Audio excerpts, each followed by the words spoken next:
আওয়ামী লীগ প্রশ্নে এবং ভারতীয় আধিপত্যবাদ প্রশ্নে জামায়াত কিংবা বিএনপি এককভাবে আগামীর বাংলাদেশকে নেতৃত্ব দিতে পারবে না।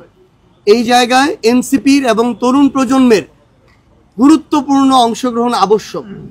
আমরা এটাও মনে করি দুর্নীতি, চাঁদাবাজি সহ সকল অপকর্মের বিরুদ্ধে বাংলাদেশের মানুষের যে জন আকাঙ্ক্ষা, সেই জন আকাঙ্ক্ষার বিরুদ্ধেও এই তরুণ প্রজন্মের নেতৃত্বে যে রাজনৈতিক দল এনসিপি ছাড়া ওই দুর্নীতি এবং চাঁদাবাজির বিরুদ্ধেও যে আগামীর যে লড়াই, সেই লড়াইয়ে জামায়াত এবং বিএনপি এককভাবে নেতৃত্ব দিতে পারবে না।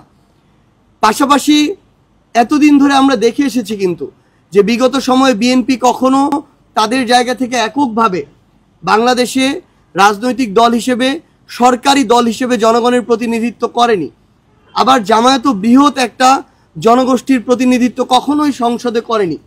সেই জায়গায় আগামীর বাংলাদেশের সংসদের স্থিতিশীলতা এবং সকল ধরনের অপশক্তির সাথে লড়াইয়ের জন্য আগামীর সংসদে এনসিপির এবং তরুণ প্রজন্মের বড় সংখ্যক একটা প্রতিনিধিত্ব আমরা আবশ্যক মনে করি।